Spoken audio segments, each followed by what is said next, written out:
Hello दोस्तों, कैसे हैं आप लोग। आशा करते हैं बहुत अच्छे होंगे। पढ़ाई आप लोग की बहुत अच्छी चल रही होगी। तो इस वीडियो में हम लोग 10 प्रश्न हर एक सब्जेक्ट से, लगभग एक दो सब्जेक्ट को छोड़ के सब सब्जेक्ट से है और काफ़ी अच्छे प्रश्न हैं और इसका डिटेल सोल्यूशन हम लोग देखेंगे। जितने भी प्रश्न बन सकेंगे, मतलब हमें याद आ जाए जितने भी, क्योंकि यहाँ पे तो देख के लिखना नहीं है, जितने भी याद है उतना मैं लिखवा दूँगा। और कैसा लगा आपको ये वीडियो कमेंट करके ज़रूर बताइएगा। सबसे पहला क्वेश्चन स्टार्ट करें। सबसे पहला क्वेश्चन है, मधुबन तथा बांसखेड़ा अभिलेख किस का संबंध किस शासक से है। तो मधुबन और बांसखेड़ा अभिलेख आपको पता, मैं बता देना चाहता हूँ, यहाँ हर्षवर्धन से संबंधित है। ठीक है, हर्षवर्धन कौन है। तो हर्षवर्धन के दरबार में कौन आया था। हर्षवर्धन के दरबार में कौन रहता था। हेनसांग हर्षवर्धन के दरबार में रहता था। ठीक है, तो हेनसांग कहाँ रहता था, हर्षवर्धन के दरबार में रहता था। ठीक है, खारवेल कलिंग नरेश, जो खारवेल इससे कौन से संबंधित है, हाथी गुफा अभिलेख। तो हाथी गुफा अभिलेख किससे संबंधित है, हाथी गुफा अभिलेख कलिंग नरेश खारवेल से। और ये क्या है, तिथि रहित है। तो तिथि रहित अभिलेख कौन सा है, तो हाथी गुफा अभिलेख, जो कि कलिंग नरेश खारवेल से संबंधित है। कुमार गुप्त से कौन सा संबंधित है, तो तुमुन अभिलेख किससे संबंधित है, तो तुमुन अभिलेख किससे संबंधित है, कुमार गुप्त से। ठीक है, तो तुमुन अभिलेख किससे संबंधित है, कुमार गुप्त से। विजयसेन से कौन सा है, देवपाड़ा। कौन है, देवपाड़ा अभिलेख किससे संबंधित है, देवपाड़ा अभिलेख विजयसेन से। ठीक है, ये सेन वंश के शासक थे। और लिख लीजिए यहाँ मंदसौर अभिलेख। तो मंदसौर अभिलेख किससे संबंधित है, मंदसौर अभिलेख तो मालवा के शासक यशोवर्मन से। मालवा शासक यशोवर्मन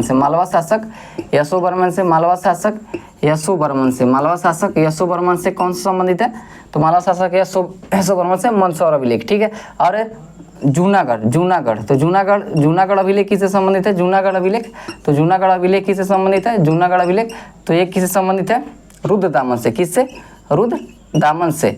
एरन अभिलेख किससे संबंधित है, एरन अभिलेख तो एरन अभिलेख किससे संबंधित है, भानुगुप्त से। किससे, भानुगुप्त से। ठीक है, और इसी एरन अभिलेख में सर्वप्रथम सती होने का प्रमाण एरन अभिलेख में मिलता है। ठीक है, प्रयाग प्रशस्ति अभिलेख ये भी लिख लीजिए। प्रयाग प्रशस्ति ये किससे संबंधित है, समुद्रगुप्त से। किससे, समुद्रगुप्त को क्या बोलते हैं, भारत का नेपोलियन। ठीक है, भारत का नेपोलियन भारत का नेपोलियन किसको बोलते हैं, समुद्रगुप्त को। ठीक है, किसको, समुद्रगुप्त को भारत का नेपोलियन बोलते हैं। ठीक है, और लिख लीजिए यहाँ पे कैंटोन अभिलेख। एक लीजिए कैंटोन अभिलेख तो ये बुद्ध के जन्म तथा मृत्यु की जो तिथि है, मृत्यु की तिथि वो किससे निर्धारित है, वो इसी से निर्धारित होती है। ठीक है, ये है कहाँ, तो ये कहाँ पे है, तो ये चीन में है। कैंटोन अभिलेख कहाँ है, चीन में है। ठीक है, और लिखिए, और एक लिख लीजिए एहोल अभिलेख तो ये किससे संबंधित है, एहोल अभिलेख तो पुलकेशिन द्वितीय से। ठीक है, पुलकेशिन द्वितीय से एहोल अभिलेख। ठीक है, एहोल अभिलेख किससे संबंधित है, पुलकेशिन द्वितीय से। तो एहोल अभिलेख किससे संबंधित है, पुलकेशिन द्वितीय से। और लीजिए दिल्ली का मेहरौली लौह स्तंभ तो मेहरौली लौह स्तंभ किससे संबंधित है, तो मेहरौली लौह स्तंभ किससे संबंधित है, चंद्रगुप्त द्वितीय से। ठीक है, चंद्रगुप्त द्वितीय क्या थे, चंद्रगुप्त वंश के शासक थे। ठीक है, इन्हें देवगुप्त भी कहा जाता था। देवगुप्त की उपाधि किसने धारण की थी, तो देवगुप्त की उपाधि किसने धारण की थी, चंद्रगुप्त द्वितीय ने। ठीक है, चंद्रगुप्त द्वितीय ने। गुप्त वंश का पहला शासक जिसने महाराजा धीराज की उपाधि धारण की, तो महाराजा धीराज की उपाधि धारण करने वाले कौन थे, तो चंद्रगुप्त प्रथम। ठीक है, चंद्रगुप्त प्रथम ने महाराजा धीराज की उपाधि धारण की थी। और गुप्त वंश का संस्थापक कौन था, श्रीगुप्त था। श्रीगुप्त ने कौन सी उपाधि धारण की थी, तो आदिराज। ठीक है, आदिराज की उपाधि किन्होंने धारण की थी, तो आदिराज की उपाधि किसने धारण की, श्रीगुप्त ने। किन्होंने, श्रीगुप्त ने। ठीक है, तो ये अभिलेख से जितने भी प्रश्न थे वो मैंने बताने की यहाँ पे कोशिश की है। ठीक है, मधुबन तथा बांसखेड़ा अभिलेख किससे संबंधित है, किस शासक से, तो हर्षवर्धन से संबंधित है, ठीक है। और भी जितने अभिलेख हैं वो मैंने सबको बताने की कोशिश किया। अभिलेखों का अध्ययन क्या कहलाता है, तो अभिलेख का अध्ययन एपिग्राफी क्या कहलाता है, क्या कहलाता है, एपिग्राफी, क्या, एपिग्राफी, एपिग्राफी अभिलेखों का अध्ययन कहलाता है। तो अभिलेख का अध्ययन क्या कहलाता है, एपिग्राफी, ठीक है। अभिलेखों का अध्ययन क्या कहलाता है, एपिग्राफी। चलिए बढ़ते हैं हम नेक्स्ट क्वेश्चन पे।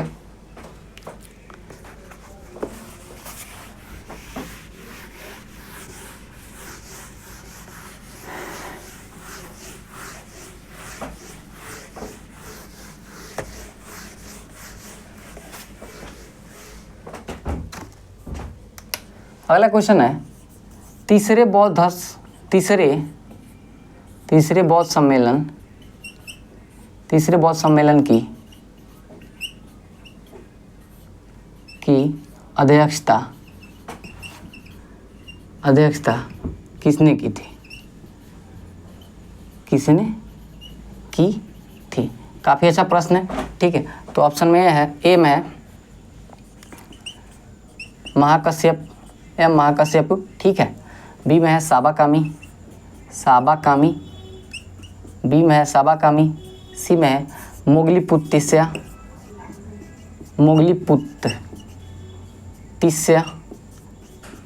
और 4 में है, डी में है वसुमित्र, ठीक है, एक मिनट, डी में है वसुमित्र। तो जैसा कि आपको पता होगा कि जैसे ही भगवान बुद्ध की मृत्यु हुई तो क्या हुआ कि बहुत सम्मेलन होने लगे थे, ठीक है। तो टोटल मिला के 4 सम्मेलन हुए हैं, ठीक है। कब 483, 383, 255 और ईसा पूर्व प्रथम शताब्दी में, ठीक है। तो पहला के जो अध्यक्ष थे ये पहला हुआ था, ठीक है। पहला के अध्यक्ष कौन थे, कहाँ हुआ था, ये पहले यहाँ से लिख देना, पहला कहाँ हुआ था, राजगीर, ठीक है। पहला कहाँ होता है, राजगीर में। दूसरा कहाँ होता, वैशाली में, ठीक है। दूसरा कहाँ होता, वैशाली में। तीसरा कहाँ हुआ था, पाटलिपुत्र में, ठीक है। तीसरा कहाँ हुआ था, पाटलिपुत्र में। और चौथा कहाँ हुआ था, कश्मीर में या कुंडलवन, ठीक है, कश्मीर में, ठीक है। अब देखिए ये सेम ऐसे ही मैंने लिखा है ऐसे कि थोड़ा सा आसानी होगा। तो पहला कहाँ हुआ था, राजगीर में, अध्यक्ष कौन थे, महाकश्यप। दूसरा वैशाली में, अध्यक्ष साबाकामी। तीसरा पाटलिपुत्र में, अध्यक्ष मोगलीपुत्र से। चौथा कश्मीर में वसुमित्र थे, ठीक है। अब देख लेते हैं शासक कौन थे। तो पहला में कौन थे, अजातशत्रु, कौन थे, अजातशत्रु, ठीक है। अजातशत्रु पहले में थे। दूसरा में कौन थे, दूसरा में थे कालाशोक, कौन थे, कालाशोक। दूसरा में कौन थे, दूसरा में कौन थे, किसकी शासन थे, कालाशोक के। तीसरा में अशोक, और चौथा में कौन थे, कनिष्क, ठीक है। चौथा में कौन थे, कनिष्क। कनिष्क किस शाखा से संबंधित थे, महायान शाखा से। किससे, महायान शाखा से, ठीक है। और इसके तो अध्यक्ष वसुमित्र थे, लेकिन उपाध्यक्ष कौन थे, उपाध्यक्ष कौन थे, अश्वघोष, ठीक है। अश्वघोष कौन थे, अश्वघोष ने क्या लिखा है, तो अश्वघोष ने बुद्ध चरित लिखा है, क्या, बुद्ध चरित। तो बुद्ध चरित बौद्धों का रामायण कहा जाता है। इसको किसने लिखा है, तो बुद्ध चरित के लेखक कौन है, अश्वघोष है, ठीक है। अब देख लेते हैं कि हुआ क्या क्या है, ठीक है। तो पहले में क्या हुआ, फर्स्ट वाला में क्या हुआ कि सूत पिटक और विनय पिटक की रचना हुई, ठीक है। सूत पिटक आपको पता है बौद्ध ग्रंथ है, और विनय पिटक का रचना हुआ, ठीक है। विनय पिटक का। और सूत पिटक का रचना किसने किया था, आनंद ने। किसने, आनंद ने। और विनय पिटक का उपाली ने, ठीक है। विनय पिटक का उपाली ने, ठीक है। दूसरा में क्या हुआ था, दूसरा में बौद्ध संघ दो भागों में बांट गया। किस में भाग गया, किस में बांट गया, एक थेरावाद में, एक थेरावाद संघ भी कहीं लिखा है थेरावाद में, और दूसरा महासांघिक में, ठीक है। किसमें, महासांघिक में। तो ये दूसरा में ये हुआ था। दूसरा में क्या होता, बौद्ध संघ 2 भागों में बट गया। दूसरा में क्या हुआ, बौद्ध संघ 2 भागों में बट गया। तो इसमें एक महासांघिक में, दूसरा थेरावाद में। तीसरा में क्या हुआ था, तो ये वाला तीसरा है। तीसरा में क्या हुआ था, अभिधम पिटक की रचना है। किसकी, अभिधम पिटक की रचना किसने की थी, तो ये मोगलीपुत्र तिस्या ने। किसने, मोगलीपुत्र तिस्या ने, ठीक है। तो ये तीसरा में हुआ था। और चौथा में क्या हुआ था, बौद्ध संघ 2 भाग में हीनयान तथा महायान में बट गया, ठीक है। महायान में बट गया। तो ये एक बार और मैं यहाँ पे रिकॉल करा दूँ। सबसे पहला कहाँ हुआ था, राजगीर में। दूसरा वैशाली में। तीसरा पाटलिपुत्र। चौथा कश्मीर में। पहले के शासक कौन था, अजातशत्रु थे। दूसरा कालाशोक, तीसरा अशोक, और चौथा कनिष्क। अध्यक्ष कौन थे, पहला का महाकश्यप, दूसरा का साबाकामी, तीसरा का मोगलीपुत्र और चौथा का वसुमित्र अध्यक्ष थे और उपाध्यक्ष कौन थे? अशोक। पहले में क्या हुआ? तो पहले में शुभ पिटक और बिना पिटक की रचना है। शुभ पिटक की रचना आनंद ने, बिना पिटक की रचना किसने किया था? उपाली ने किया था। दूसरा में क्या हुआ? बौद्ध संघ दो भाग में बट गया। कौन कौन? महासांगिक और थेरावाद में, ठीक है, महासांगिक और थेरावाद में। तीसरा में क्या हुआ? तो तीसरा में अभिधम पिटक की रचना हुई और अभिधम पिटक की रचना किसने की थी? मोगलीपुत्र तीसरा ने। चौथे में क्या हुआ? बौद्ध संघ बौद्ध धर्म दो भागों में विभाजित हो गया। किसमें? हीनयान और महायान में, ठीक है। और यहाँ पे देखते हैं कुछ आप लोग से प्रश्न पूछ लेता है कभी कभी मठ के बारे में, ये मठ कहाँ है, ये मठ कहाँ है, तो सब मठ एक बार लिखवा दे रहे हैं हम, ठीक है। कौन सा मठ कहाँ कहाँ है इसी प्रश्न में, उसको देख लेते हैं एक बार, ठीक है। पहला नामग्याल मठ, ठीक है। सासुर मठ तथा लाहुल मठ, ये कहाँ है? तो ये हिमाचल प्रदेश में। कहाँ है? हिमाचल में। हिमाचल प्रदेश में ये तीनों है, हिमाचल प्रदेश में। और हेमिस और थिकते मठ, हेमिस मठ, तो हेमिस आपको पता ही है कहाँ है? लद्दाख में। तो हेमिस मठ तथा थिकसे मठ, हेमिस मठ तथा थिकसे मठ, ये कहाँ है? तो ये कहाँ है? तो ये कहाँ है? लद्दाख में। कहाँ है? लद्दाख में। हेमिस और थिकसे कहाँ है? लद्दाख में। एक है रूमटिक मठ, तो रूमटिक मठ कहाँ है? रूमटिक मठ कहाँ है? सिक्किम में। कहाँ है? रूमटिक मठ कहाँ है? सिक्किम में। रूमटिक कहाँ है? सिक्किम में। एक है रूमटिक होगा मिड्रालिंग मठ, ठीक है, मिड्रालिंग मठ। तो मिड्रालिंग मठ कहाँ है? तो मिड्रालिंग मठ कहाँ है? उत्तराखंड में। मिड्रालिंग मठ कहाँ है? उत्तराखंड में। कहाँ है? उत्तराखंड में, ठीक है। और नाम ड्रालिंग याद रखिए, नाम ड्रालिंग, ठीक है, ये कहाँ है? कर्नाटक में है, ठीक है, ये कहाँ है? कर्नाटक में है। फिर और एक लिख लीजिए बोधि मठा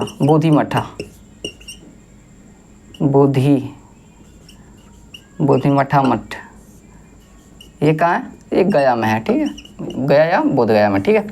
तो ये जितने भी मठ थे वो मैंने लिखवा देखो। नामग्याल मठ सासुल्लाह कहाँ है? हिमाचल प्रदेश में। हाँ, एक और लिख लिए तवांग, तो तवांग मठ कहाँ है? अरुणाचल प्रदेश में है, ठीक है। तो तवांग मठ कहाँ है? अरुणाचल प्रदेश में। कहाँ है? अरुणाचल प्रदेश में। तो तवांग मठ कहाँ है? अरुणाचल प्रदेश में। तवांग मठ कहाँ है? अरुणाचल प्रदेश में। तवांग मठ कहाँ है? अरुणाचल प्रदेश में, ठीक है। तवांग मठ कहाँ है? अरुणाचल प्रदेश में।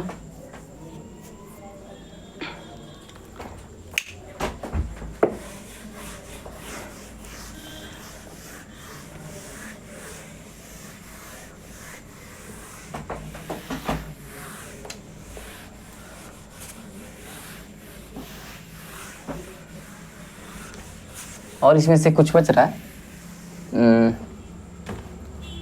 हाँ,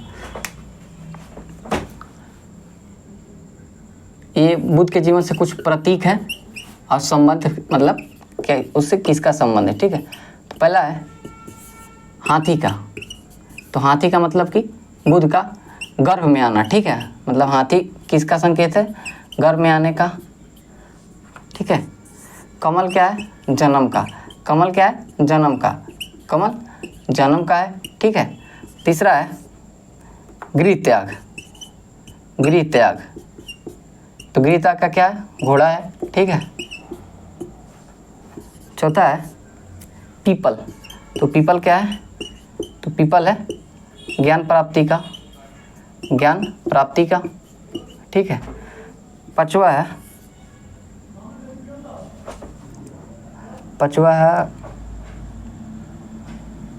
स्तूप, लिख लीजिए स्तूप किसका है?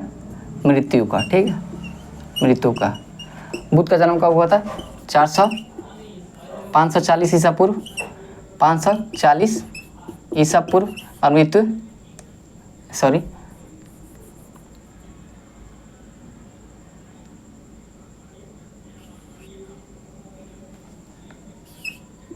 563 में हुआ था, ठीक है। और ये 483 में इनकी 563 483, ठीक है, 563 और 483 सही है। तो इनका जन्म कहाँ हुआ था? 563 ईस्वी में, और मृत्यु कब हुआ था? 483 ईसा पूर्व में, मतलब कि टोटल 80 साल में, ठीक है। थोड़ा सा आप फंस जाते हैं, तो हम भी तो स्टूडेंट ही है, तो कभी कभी थोड़ा सा कन्फ्यूजन क्लियर मतलब नहीं हो पाता। जैसे कि बुद्ध महावीर का, तो महावीर का कहाँ हुआ था? महावीर का 540 468 है, ठीक है। तो इनका 563 और 483 है, ठीक है। पिता का नाम क्या था? तो पिता का नाम था सुधोधन। क्या था? सुधोधन। सुधोधन थे, सा के वंश के थे, ठीक है, सा के वंश के थे। पुत्र कौन थे? तो पुत्र थे राहुल। कौन थे? राहुल। माता कौन थी? माता थी महामाया। कौन थी? महामाया, ठीक है। और इससे पत्नी कौन थी? अनुज। तो इनकी पत्नी थी यशोधरा। कौन थी? यशोधरा। घोड़ा का नाम क्या था? घोड़ा का नाम कंथक। घोड़ा का नाम क्या था? कंथक। और सारथी का नाम? सारथी का नाम चेन्ना था, ठीक है। तो इतना कुछ आप लोग याद रख सकते हैं, प्रश्न बन जाते हैं, ठीक है। और लिख लीजिए, इनका जो शिष्य था, प्रिय शिष्य कौन था? आनंद था। कौन था? आनंद। प्रिय शिष्य कौन थे? आनंद। कौन थे? आनंद, ठीक है। चलिए अगले क्वेश्चन की तरफ बढ़ते हैं।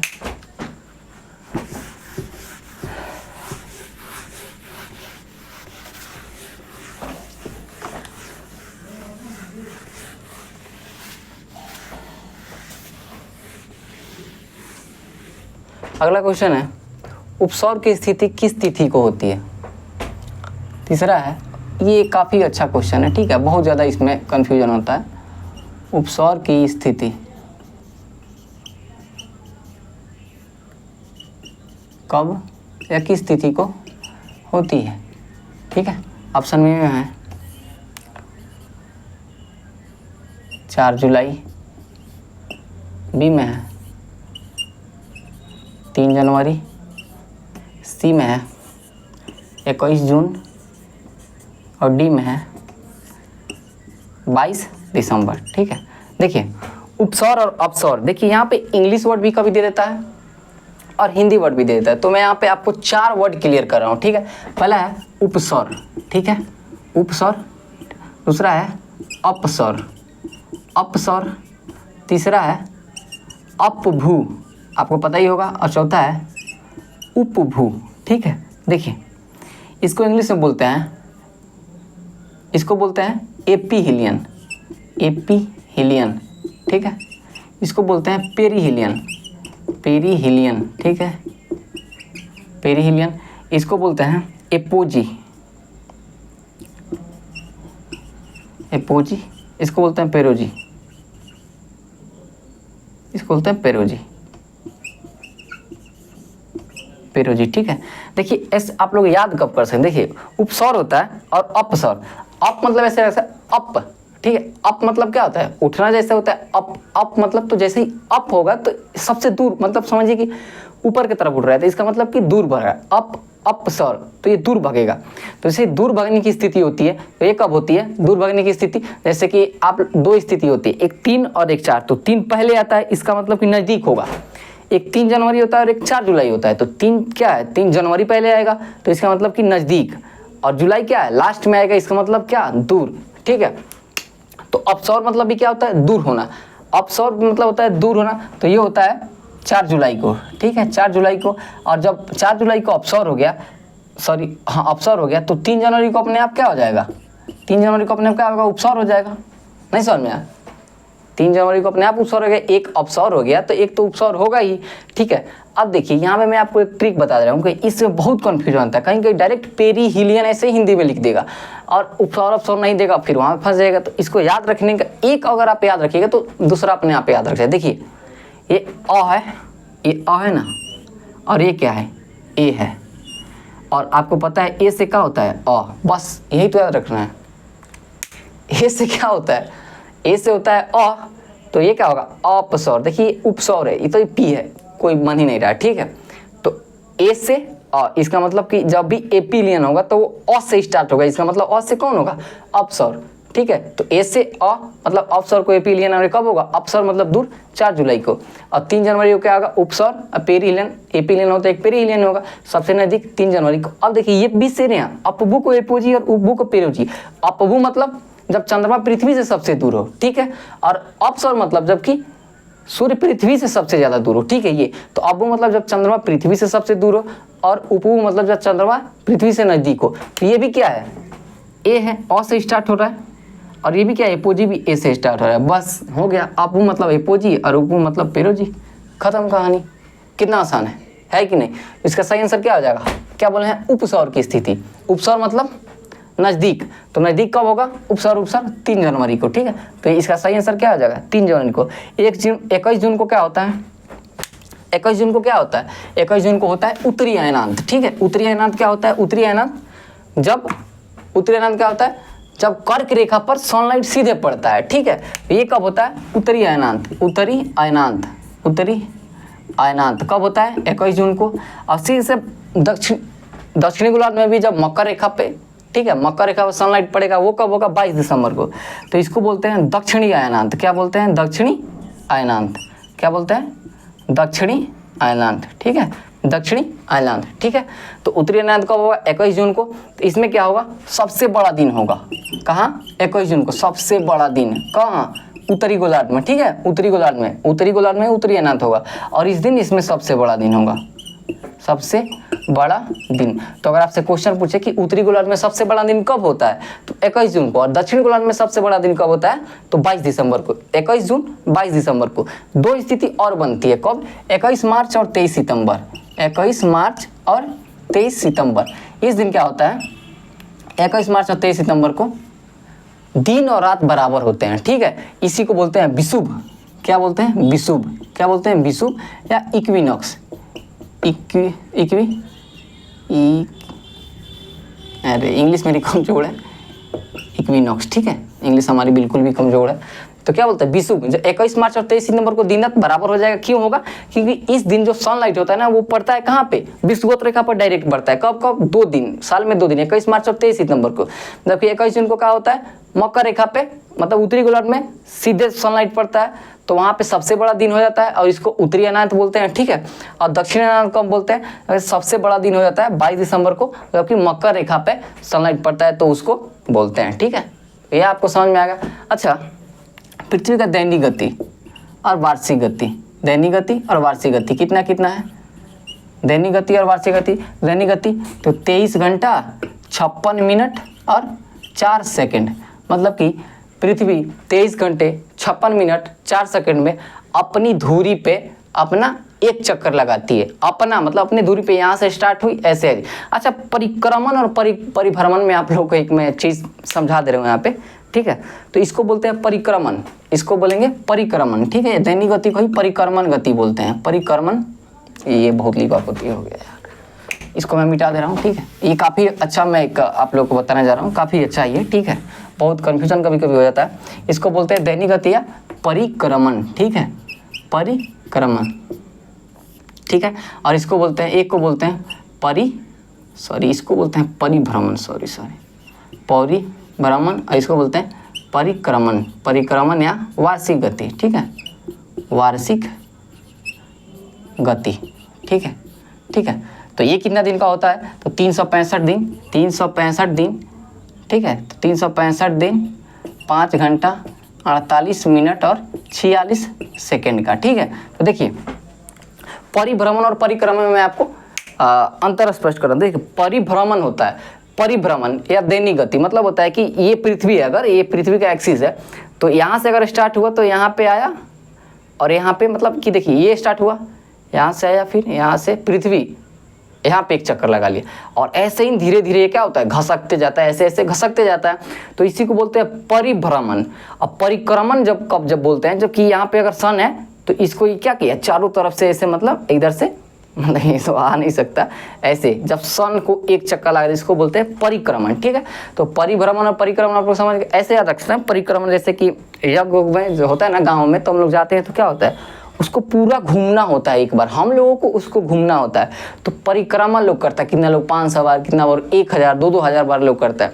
तो इसका मतलब कि जब हम स्टार्टिंग करते हैं तो पूरा घूम के आते हैं एक बार, फिर वहाँ रुकते हैं, तब काउंट करते हैं कि एक चक्कर मेरा पूरा हुआ, मतलब एक परिक्रमा पूरा हुआ। तो परिक्रमा मतलब कि जब कोई भी ग्रह सन का एक चक्कर लगाता है, और परिभ्रमण मतलब कि वो ग्रह अपना एक चक्कर, मतलब अपनी धुरी पर ये गया फिर आ गया, उसको बोलते हैं परिभ्रमण, ठीक है।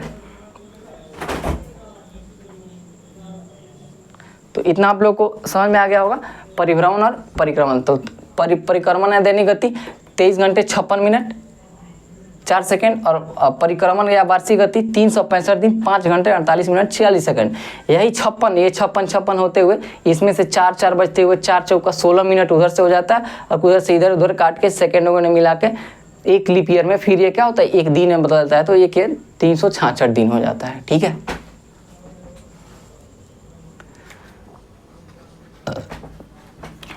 आशा करते हैं आप लोग को ये समझ में आया होगा। मिलते हैं नेक्स्ट बढ़ते हैं अगले क्वेश्चन की तरफ। मिलते नहीं है, बढ़ते हैं अभी। ठीक है, अगला प्रश्न है रेपेटी असंबद्धता कहाँ पाई जाती है? रेपेटी 4 नंबर, ये काफ़ी अच्छा क्वेश्चन है।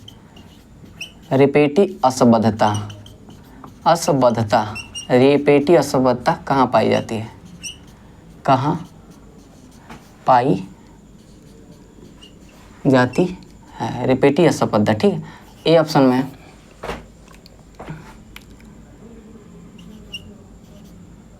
ऊपरी क्रस्ट तथा निचली क्रस्ट के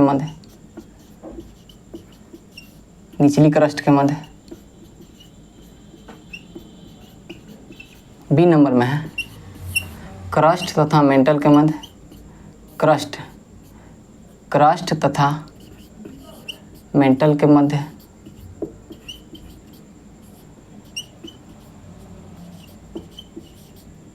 सी नंबर में है क्रस्ट तथा मेंटल हो गया ऊपरी मेंटल तथा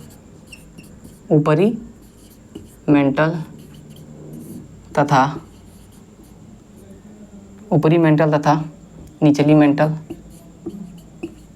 मेंटल और 4 नंबर हो गया मेंटल तथा कोर के बीच,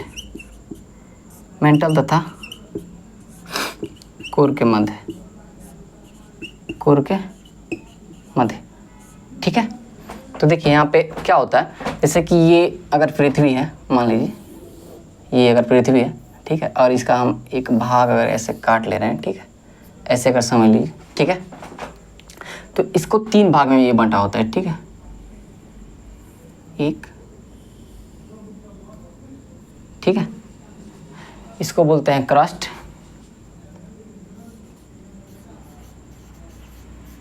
इसको बोलते हैं मेंटल, और इसको बोलते हैं कोर।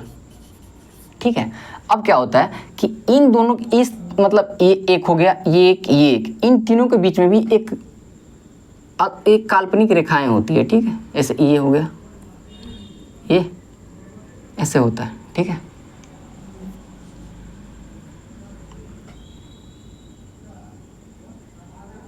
ठीक है, 1 2 3 4 5। ठीक है, अब देखिए क्या होता है, ऐसे अगर इसको आप लोग याद, अगर जो लोग पढ़े होंगे थोड़े से, तो उन लोगों को पता होगा। ठीक है, देखिए यहाँ पे मैं एक आप लोग को एक ट्रिक बता रहा हूँ। ठीक है, देखिए ऐसे आप लोग याद रखिए, को मो रे गु ले। ठीक है, देखिए कितना आसान है, कोमोरे गुले। ठीक है, कोमोरे गुले, को से क्या होता है कोनराड असंबद्धता। ठीक है, देखिए कोनराड असंबद्धता, मोह से हो गया मोहबिसिक। ठीक है, मोहबिसिक असंबद्धता। ठीक है, रे से हो गया रेपेटी। ठीक है, रेपेटी असंबद्धता। गु से हो गया गुटेनबर्ग, क्या हो गया गुटेनबर्ग, और ले से हो गया लेहमेन, क्या हो गया लेहमेन। ठीक है, लेहमेन असंबद्धता। ठीक है, अब देखिए 5 वो ये भी हो गया और अब 5 ये भी हो गया, यही तो बस पढ़ना है। ठीक है, तो ये देखिए ये क्या है, अगर ये मान लीजिए क्रस्ट है यहाँ से लेके यहाँ तक। ठीक है, यहाँ से लेके यहाँ तक। ठीक है, तो ये जो अगर क्रस्ट है तो इसको क्या बोलेंगे, ये अगर इसको बीच में से बांट दिया तो क्या होगा ऊपरी क्रस्ट और निचली क्रस्ट, ये ना होगा। ऐसे ये यहाँ से आता क्रस्ट है, इसको बीच से बांटे हैं थोड़ा सा, तो ये होगा ऊपरी क्रस्ट और क्या होगा निचली क्रस्ट। तो ये क्या होगा कोनराड असंबद्धता, क्या होगा ऊपरी और निचली क्रस्ट। तो यहाँ पे लिख दे रहे हैं ऊपरी तथा निचली क्रस्ट। ठीक है, देखिए कितना मतलब धीरे धीरे अगर आप समझिएगा तो एकदम समझ जाएगा, ठीक है। तो यहाँ पे कोनराड को क्रस्ट को हम लोग 2 भाग में बांट दिया, ठीक है। तो ये ऊपरी क्रस्ट हो गया, निचली क्रस्ट, तो इसको कौन बांटेगा? तो पहला कौन है? कोमोरेगुले में पहला को से है कोनराड असोपता, तो ये ऊपरी तथा निचली क्रस्ट को बांटेगा। अब ये देखिए ये क्या, अब ये 2 नंबर आया, ठीक है, ये भी 2 नंबर पे आया, ठीक है। तो ये दूसरा नंबर क्या है?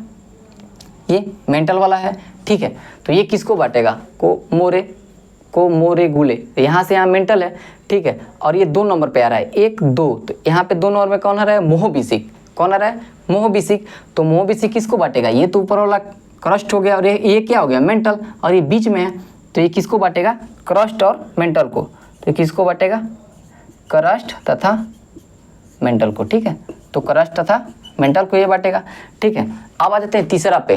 तो ये क्या है? टोटल मेंटल है, यहाँ से यहाँ तक क्या है? मेंटल, यहाँ से लेकर यहाँ तक ये जो भाग है ये तो मेंटल ही ना है।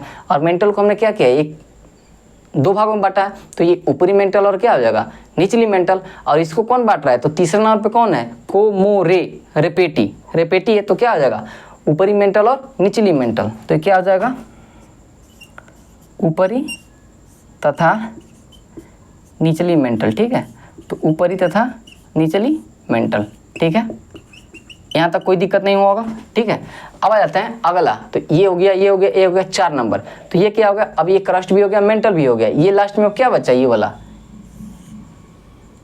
ये क्रस्ट, ये मेंटल और ये कोर। तो कोर बचा, तो कोर को भी हमने क्या किया? अब देखिए ये तो मेंटल वाला हो गया और ये कोर, तो इस दोनों के बीच में अब कितना? 4 नंबर वाला। और 4 नंबर पे कौन है? गुटेनबर्ग। तो ये क्या करेगा? मेंटल और कोर को बांटेगा, ठीक है, मेंटल और कोर को। तो ये किसको बांटेगा? मेंटल तथा कोर को, मेंटल तथा कोर को बांटेगा, ठीक है, मेंटल तथा कोर को बांटेगा, ठीक है। अब एक और बचा, कौन? 5 नंबर। तो ये टोटल क्या है? कोर है। तो ये क्या होगा? इसको अगर इससे बांटे हैं तो ये मेंटल हो गया, और सॉरी ये ऊपरी कोर और ये निचली कोर। तो इन दोनों को कौन बांटेगा? सबसे लास्ट में क्या है? लेहमेन। तो ये कौन बांटेगा?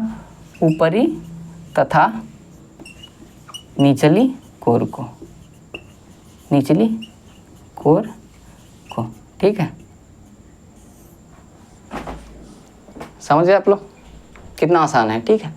कोमोरेगुले 5 को याद रखिए। हाँ, ये नाम आपको आना चाहिए। कोनराड असफलता, मोहबिसिक असफलता, रेपेटी असफलता, गुटेनबर्ग, लेहमेन, ये सबको तो कोमोरेगुला पे आएगा। कोमोरेगुले, फिर ऐसा बांट दीजिए क्रस्ट मेंटल कोर की तरफ से, फिर एक काल्पनिक रेखाएं खींचिए 3, ये बांट दिया, फिर हो गया कोमोरेगुले। कितना आसान है, ठीक है। अब याद रखिए, चलिए ठीक हो इतना। तो कौन सा हो जाएगा? रेपेटी। रेपेटी में क्या हो जाएगा?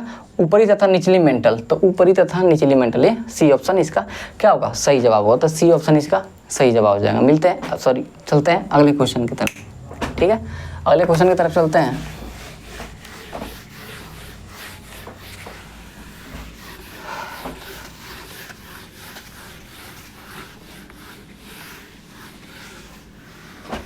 अगला क्वेश्चन है, पर्वत निर्माण के संबंध में महाद्वीपीय विस्थापन सिद्धांत किसने दिया था? कितना नंबर है? 5 नंबर। पर्वत निर्माण के संबंध में, पर्वत निर्माण के संबंध में महाद्वीपीय सिद्धांत, महाद्वीपीय विस्थापन, काफ़ी अच्छा प्रश्न है, ठीक है।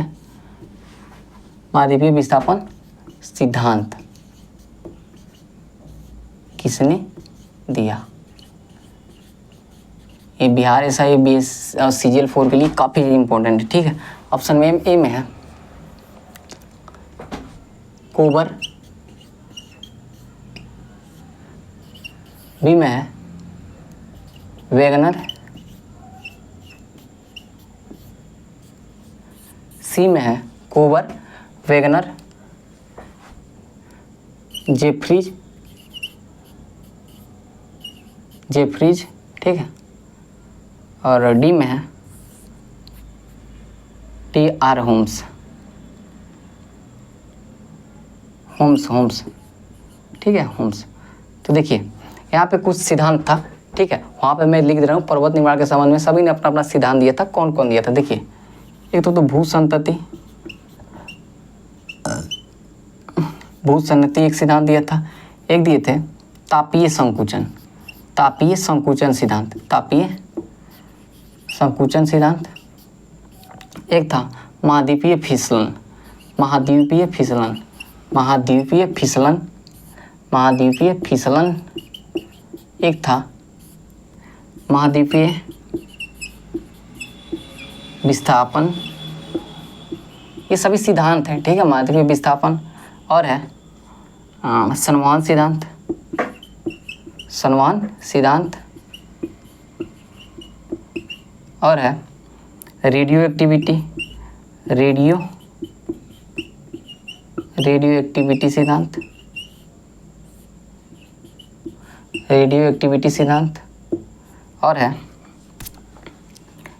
प्लेट विवर्तनी, प्लेट विवर्तनिक सिद्धांत, प्लेट विवर्तनिक सिद्धांत। अब जल्दी जल्दी देख लेते हैं कौन कौन किसको किसको दिया था, और इसको आप लोग एक बार ना रट जाइएगा, क्योंकि ये प्रश्न CGL 4 में, CGL 3 में पूछा था, काफ़ी लोग इसको क्वेश्चन गलत किए थे। तो भू संतति को दिया था किसने? कोबर ने, कोबर नामक वैज्ञानिक ने। तापीय संकुचन जेफरीज ने, किसने? जेफरी या जेफरीज, ठीक है, तो जेफरीज आप याद रखिए, जेफरीज, ठीक है। महाद्वीपीय फिसलन किया था डेली ने, किसने किया था? डेली ने, डेली ने महाद्वीपीय फिसलन। और महाद्वीपीय विस्थापन किसने किया था? वैगनर ने, किसने? वैगनर ने, ठीक है। संवहन सिद्धांत होम्स ने दिया था, किसने? होम्स से, होम्स ने, किसने? होम्स ने दिया था। रेडियो एक्टिविटी सिद्धांत किसने दिया था? जोली ने, किसने? जोली ने, जोली ने रेडियो एक्टिविटी सिद्धांत। और प्लेट विवर्तन सिद्धांत किसने दिया था? प्लेट विवर्तन सिद्धांत हैरी हेस ने, किसने? हैरी हेस ने, किसने? हैरी हेस ने। तो एक बार और देख लेते हैं। तो भू संतति सिद्धांत कोबर, तापीय संकुचन जेफरीज, महाद्वीपीय फिसलन डेली, महाद्वीपीय विस्थापन वैगनर, संवहन सिद्धांत होम्स, रेडियो एक्टिविटी सिद्धांत जोली और प्लेट विवर्तन सिद्धांत हैरी हेस ने दिया था, ठीक है। इससे ज़्यादा इससे प्रश्न नहीं बनते, मतलब इतना ये काफ़ी, मतलब बहुत ज़्यादा इंपॉर्टेंट है ये आप लोग एक बार जरूर इसको रट जाइएगा, काफ़ी ज़्यादा इंपॉर्टेंट है, ठीक है। बढ़ते हैं अगले क्वेश्चन की तरफ।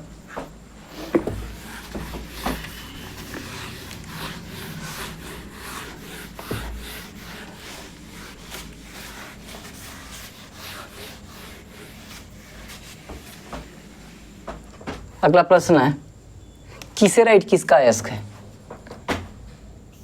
कीसेराइट किसका अयस्क है? कीसेराइट, कीसेराइट किसका अयस्क है? कीसेराइट किसका अयस्क है? किसका अयस्क है? कीसेराइट किसका अयस्क है, ठीक है। तो ए में है मैग्नाइट का, मैग्नीज का, सॉरी मैग्नीज का। बी में है मैग्नीशियम का, मैग्नीशियम का, मैग्नीशियम का। सी में है एल्यूमिनियम का, एल्यूमिनियम का। और डी में है, डी में है बेरियम का। किसका? बेरियम का, बेरियम का, ठीक है। तो देखिए मैग्नीज का कौन कौन होता है? तो मैग्नीज का होता है मैग्नाइट, मैग्नाइट, मैग्नाइट तथा पाइरोलुसाइट। कौन? पाइरोलुसाइट, पाइरोलुसाइट। तो मैग्नीज का कौन कौन होगा? मैग्नीज का मैग्नाइट और पाइरोलुसाइट, ठीक है। मैग्नीशियम का कौन कौन होता है? मैग्नीशियम का होता है, मैग्नीशियम का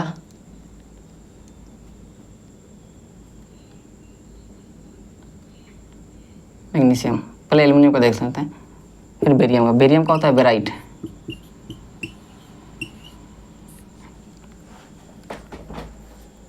एल्यूमिनियम का होता है bauxite, bauxite, cryolite, bauxite, cryolite, corundum, diaspore, diaspore, diaspore, bauxite, cryolite, corundum, diaspore, नीलम, माणिक्य, ठीक है। तो ये किसका होता है? ये सब होता है एल्युमिनियम का, ठीक है। मैग्नीज का होता है मैग्नेसाइट, मैग्नेसाइट, डोलामाइट, डोलामाइट, कॉर्नेलाइट, ठीक है, कॉर्नेलाइट, एप्सम सॉल्ट, एप्सम सॉल्ट। और एक होता है कीसेराइट, कीसेराइट, ठीक है। तो ये कीसेराइट किसका हो गया? तो ये तो मैग्नीशियम का होगा, ठीक है, कीसेराइट। और लिख लीजिए और लिख लीजिए लोहा का, तो लोहा का कौन कौन होता है, हेमाटाइट, हेमाटाइट। दूसरा होता है सीडेराइट, कौन होता है, सीडेराइट। तीसरा होता है मैग्नेटाइट, मैग्नेटाइट। और लिख लीजिए आप लोग यूरेनियम का, तो यूरेनियम का कौन कौन होता है, यूरेनियम का, तो यूरेनियम का होता है पिंच ब्लेड, पिंच ब्लेड, ठीक है, पिंच ब्लेड होता है। और एक होता है, एक और, ये थोड़ा सा ध्यान नहीं आ रहा है, ठीक है, एक लीजिए थोरियम का, थोरियम का, थोरियम का होता है, थोरियम का होता है मोनाजाइट, ठीक है, मोनाजाइट, थोरियम का होता है मोनाजाइट। और लिख लीजिए थोरियम का होता है मोनाजाइट। और लिख लीजिए किसका, गैलेना का, सॉरी सीसा का, ठीक है, सीसा, तो सीसा का होता है गैलेना और सीरूसाइट, गैलेना और सीरूसाइट किसका होता है, सीसा का होता है, ठीक है। और लिखे आप, और मैं जितना बुलवा रहा हूँ ना, मतलब बहुत ज़्यादा इंपॉर्टेंट ही मैं लिखवा रहा हूँ, ठीक है। सीसा हो गया। अब लिखिए आप लोग और किसका, तो गैलेना और सीरूसाइट हो गया। जिंक का लिख लीजिए, जिंक का, जिंक का तो होता है जिंकाइट, ठीक है। और जिंक का जिंकाइट और कैलामिन, ठीक है, कैलामिन, कैलामिन क्या होता है, जिंकाइट, जिंकाइट और कैलामिन, ठीक है। तो ये जिंक का हो गया, सीसा का, गैलेना, सीरूसाइट। और लिखिए, और लिखिए सिल्वर का, सिल्वर का लिखिए native silver, native silver, native silver. और एक और लिख लीजिए रूबी सिल्वर, रूबी सिल्वर। तो नेटिव सिल्वर और रूबी सिल्वर किसका हो गया, चांदी का हो गया। अब सोना का लिखिए, सोना का, तो सोना क्या होगा, सिल्वेराइट, सिल्वेराइट और केल्विनाइट, ठीक है, सिल्वेराइट और केल्विनाइट, ये किसका होगा, सोना का हो जाएगा। एक और लिख लीजिए निकिल, निकिल, निकिल का, तो निकिल का क्या हो जाएगा, अयस्क, निकिल का हो जाएगा मिलेराइट, क्या हो जाएगा, मिलेराइट। तो निकिल का क्या हो जाएगा, मिलेराइट। तो ये जितने भी इम्पोर्टेंट थे मैंने सबको लगभग लिखवाने का कोशिश किया है, ठीक है। मैग्नीशियम का मैग्नाइट, पेरिलोसाइट, मैग्नीशियम का magnesite, dolomite, carnallite, Epsom salt और किसेराइट, ठीक है। सीसा का गैलेना और सीरूसाइट, जिंक का जिंकाइट और कैलामिन, एल्यूमिनियम का बॉक्साइट, कराइट, क्रोमियम, डायस्फोर, नीलम, माणिक्य, ठीक है। लोहा का हेमाटाइट, सिगराइट, मैग्नेटाइट, ठीक है। निकिल का मिलेराइट, यूरेनियम का पिच ब्लेड और कार्नेटाइट, ठीक है। आगे याद, यूरेनियम का एक और होता है, आप लोग को ये नहीं पता होगा, यूरेनियम का एक होता है कॉर्नेटाइट, क्या, कॉर्नेटाइट, कॉर्नेटाइट। तो कॉर्नेटाइट किसका होता है, यूरेनियम का दो होता है, पिच ब्लेड और कॉर्नेटाइट। और थोरियम का क्या होता है, मोनाजाइट, ठीक है। निकिल का होता है मिलेराइट और बेरियम का होता है बेराइट, ठीक है। सिल्वर का होता है नेटिव सिल्वर, रूबी सिल्वर। और सोना का होता है सिल्वेराइट और कल्वेनाइट, ठीक है। बढ़ते हैं अगले क्वेश्चन की तरफ, अगले क्वेश्चन की तरफ बढ़ते हैं।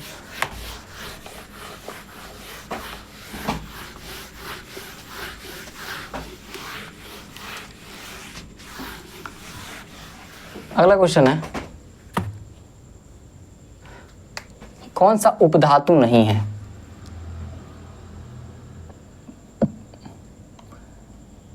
कितना नंबर है, 8 नंबर शायद। कौन सा उपधातु नहीं है, कौन सा उपधातु नहीं है, उपधातु नहीं है, नहीं है, ठीक है। ए में है बोरान, बी में है पोलिनियम, बी में है पोलिनियम, सी में है एंटीमनी, डी में है बिस्मथ, ठीक है, क्या, बिस्मथ, ठीक है। तो देखिए उपधातुओं द्वारा क्या हुआ है, हमारे आधुनिक आवर्त सारणी में उपधातुओं के द्वारा क्या हुआ है, तो आधुनिक आवर्त सारणी में उपधातुओं के द्वारा धातुओं और अधातुओं को बांटा गया। उपधातुओं की संख्या कितनी है, 7, उपधातुओं की संख्या कितनी है, 7। मैं कौन कौन लिख दे रहा हूँ, ठीक है। तो कौन कौन है, बोरान, बोरान, दूसरा है सिलिकॉन, बोरान सिलिकॉन, ठीक है। तीसरा है जर्मेनियम, सिलिकॉन जर्मेनियम, ठीक है। चौथा है आर्सेनिक, कितना है आर्सेनिक, ठीक है आर्सेनिक, चौथा है। पांचवा है सिलिकॉन जर्मेनियम एंटीमनी, ठीक है एंटीमनी, पांचवा एंटीमनी है। और छवा कौन है ट्यूलेरियम, ट्यूलेरियम, ट्यूलेरियम। और सातवां है पोलिनियम, ठीक है पोलिनियम, पोलिनियम। अब पोलिनियम का क्या होता है, पोलिनियम का कितने हैं सबसे सर्वाधिक इसकी के समस्थानिक हैं, ठीक है समस्थानिक सबसे ज़्यादा इसी के हैं, कितने हैं 27 है, कितने 27 है, ठीक है ठीक है। तो कौन कौन है boron silicon germanium arsenic antimony tellurium और पोलिनियम, तो है कौन नहीं बिस्मथ। तो इसका सही आंसर क्या हो जाएगा बिस्मथ। इनकी संख्या कितनी है 7 है, ठीक है। और यहाँ पे मैं अक्रिय गैसों की संख्या कितनी है, अक्रिय गैसों की संख्या कितनी है, तो अक्रिय गैसों की संख्या कितनी है 6। हेलोजन की संख्या कितनी है, हेलोजन तो हेलोजन की संख्या कितनी है 7, ठीक है। सबसे अक्रियाशील सबसे क्रियाशील, ठीक है सबसे क्रियाशील अधातु कौन है, तो क्रियाशील अधातु कौन हो जाएगा, क्रियाशील अधातु कौन फ्लोरीन, कौन सबसे क्रियाशील अधातु कौन हो जाएगा फ्लोरीन, ठीक है फ्लोरीन, ठीक है। और सबसे ज़्यादा विद्युत ऋणात्मक, सबसे ज़्यादा विद्युत ऋणात्मक भी कौन हो जाएगा, ऋणात्मक तत्व भी कौन हो जाएगा, तो क्या आ जाएगा फ्लोरीन। तो सबसे ज़्यादा क्रियाशील अधातु और सबसे ज़्यादा विद्युत ऋणात्मक तत्व कौन हो जाएगा, फ्लोरीन हो जाएगा, ठीक है।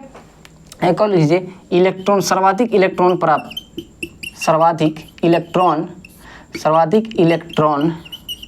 प्राप्त करने वाला तत्व कौन है, तो वो कौन हो जाएगा, वो हो जाएगा क्लोरीन, कौन हो जाएगा क्लोरीन, कौन क्लोरीन, ठीक है क्लोरीन हो जाएगा। एक मिनट रुकिए थोड़ा सा इसमें मैं इंक भर लूँ। तो हेलोजन की संख्या कितनी है 5 है, अक्रिय गैसों की संख्या कितनी है 6 है, ठीक है। और उपधातु की संख्या कितनी है 7 है, ठीक है। और यहाँ पे मैं आपको कुछ क्वेश्चन बता दे रहा हूँ, जैसे कि लेंथेनाइट कहाँ से है, तो 57 से कहाँ तक 71, लेंथेनाइट कहाँ से है 57 से 71 तक है।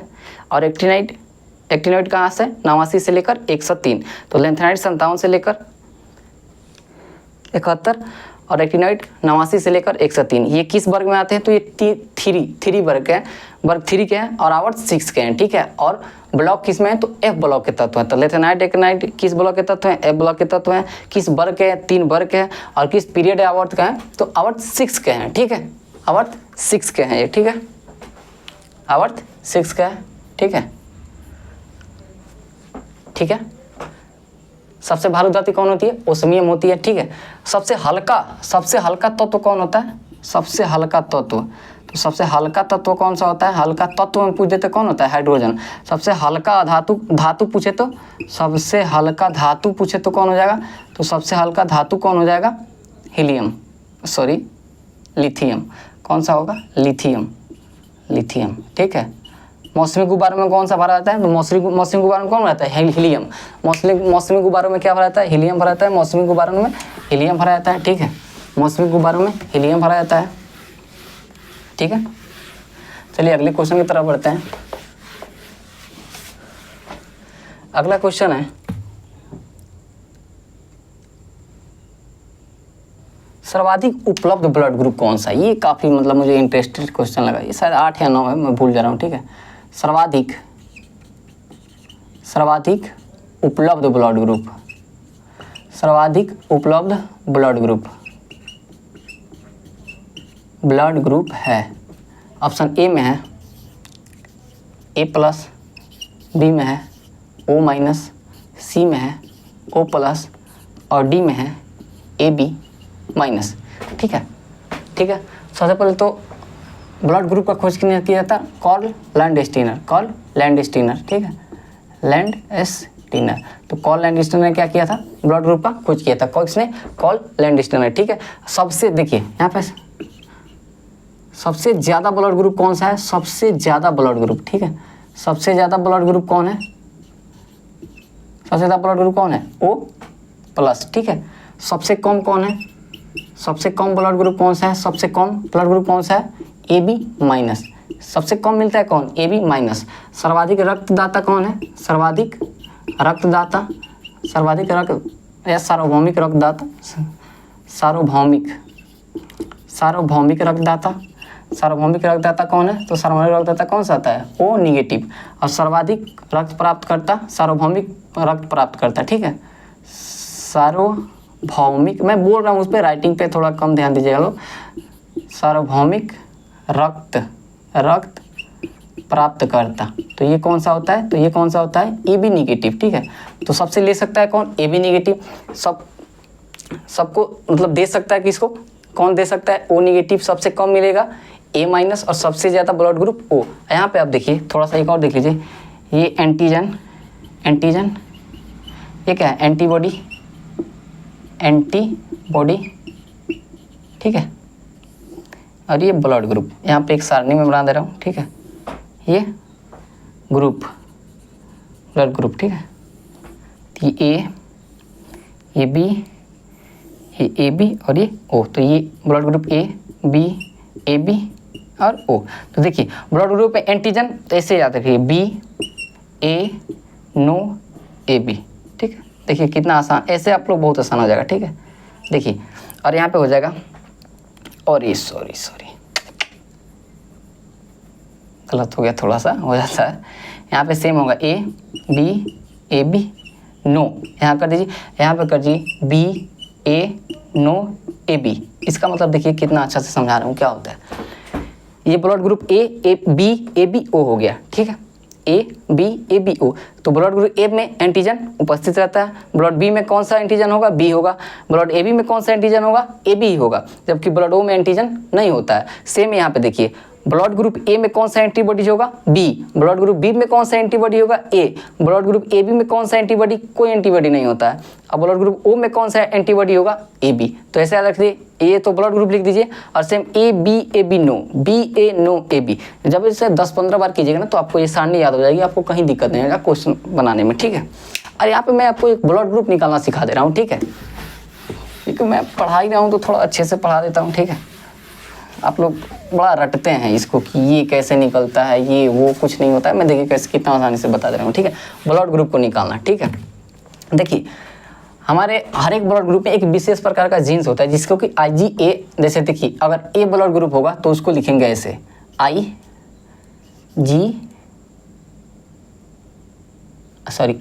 लिखेंगे, ठीक है, I ऐसे लिखेंगे। अगर बी ग्रुप होगा तो उसको लिखेंगे IBI, ठीक है। अगर ए बी ग्रुप होगा तो उसको लिखेंगे IAIB, ठीक है। और जब ओ ग्रुप होगा तो उसको लिखेंगे II, ऐसे देखिए। तो जब भी ए अगर ग्रुप हो तो उसको लिए लिख देंगे IAI, जब भी बी होगा तो उसको लिख देंगे IBI, जब भी ए बी होगा तो उसको IAIB लिख देंगे, और जब भी ओ होगा तो उसको IAI लिख देंगे। अब देखिए कैसे निकलेगा, ये देखिए एक सारणी हो गई, ठीक है। ये और ये, ठीक है। अब देखिए मान लीजिए कि माता का ब्लड ग्रुप ए हो और पिता मान लीजिए बी हो, तो पुत्र होंगे, मतलब पुत्रों में कौन सा ब्लड ग्रुप आता है। देखिए तो IA के लिए, जैसे ए है, माता का ए है, तो IA के लिए क्या होगा, IAI, ठीक है। तो यहाँ पे लिख दीजिए IA, एक में लिख दीजिए IA और दूसरे में लिख दीजिए क्या, I। देखिए कितना आसान है। पिता का क्या है, बी, तो बी के लिए यहाँ पे क्या है, IBI, तो यहाँ पे लिख दीजिए IB, क्या होगा, यहाँ पे लिख दीजिए IB और यहाँ पे लिख दीजिए I। अब सारा काम खत्म। देखिए एक बार और मैं समझा दे रहा हूँ। ए ब्लड ग्रुप के लिए IAI, बी के लिए IBI, ए बी के लिए IAIB, ठीक है, और ओ के लिए II लिख दीजिए, ठीक है। ऐसा एक सारणी बना लीजिए। अब जो भी पूछे आपको यहाँ पे बड़ी आसानी से बना सकते हैं। जैसे बोला यहाँ पे अगर माता का ब्लड ग्रुप ए हो और पिता का बी हो तो पुत्र क्या होंगे, तो देखिए अब इसको इसमें गुणा और इसको इसमें गुणा करके लिखेंगे, फिर इसको इसमें गुणा करेंगे और फिर इसको इसमें गुणा करके इसमें लिखेंगे, ठीक है। ये एक सारणी है, ऐसा ही लिखा ही जाता है, ऐसे ही निकलेगा ही, ठीक है। तो जब इसमें गुणा करेंगे तो क्या बनेगा, ये IAIB बन जाएगा, यहाँ पे लिख दिया। और फिर इससे इसको गुणा करेंगे तो क्या बनेगा, IAI, ये बनेगा। अब जब इसमें और इसमें गुणा करेंगे तो क्या बनेगा, IBI, ठीक है। और जब I में गुणा करेंगे तो क्या बनेगा, II। अब देखिए अब ये क्या बना, 4 गो बना, ठीक है। तो IAIB को क्या बोलेंगे, IAIB को यहाँ पे क्या बोलेंगे, IAIB को AB ग्रुप, ठीक है। तो एक तो निकल गया AB, ठीक है। अब क्या बना IAI, तो IAI को यहाँ पे कौन सा ग्रुप है, A ग्रुप, तो एक A निकल गया। ये IBI को यहाँ पे कौन सा ग्रुप, B ग्रुप, ठीक है। और ये बना II को यहाँ पे कौन सा ग्रुप माने, O ग्रुप। इसका मतलब ये हुआ कि अगर किसी के माता का ब्लड ग्रुप A हो और पिता का ब्लड ग्रुप B हो तो उनके जो पुत्र होंगे उनमें ब्लड ग्रुप होने की संभावना ये चारों हो सकती है। क्योंकि देखिए A B और O ये चारों हो सकते हैं। और कितनी आसानी से निकल गए। ऐसे अगर कुछ भी दे दे तो आप लोग निकाल सकते हैं, बहुत आसानी से निकाल सकते हैं, ठीक है। चलिए आगे बढ़ते हैं अगले क्वेश्चन की तरफ, देखते हैं क्वेश्चन और बचा होगा और कैसा लगा आपको ये कमेंट करके आप प्लीज़ ज़रूर बताएं, ठीक है। अगला है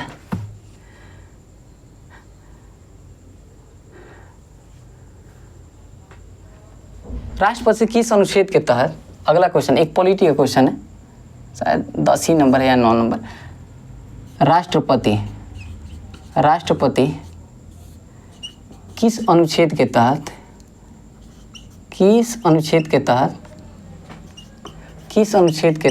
राष्ट्रपति किस अनुच्छेद के तहत सदन के सदस्यों की अर्हता की जांच करते हैं, ठीक है। तो ऑप्शन ए में है 85 अनुच्छेद 85, बी में है 87, सी में है 103 और डी में है 105, ठीक है।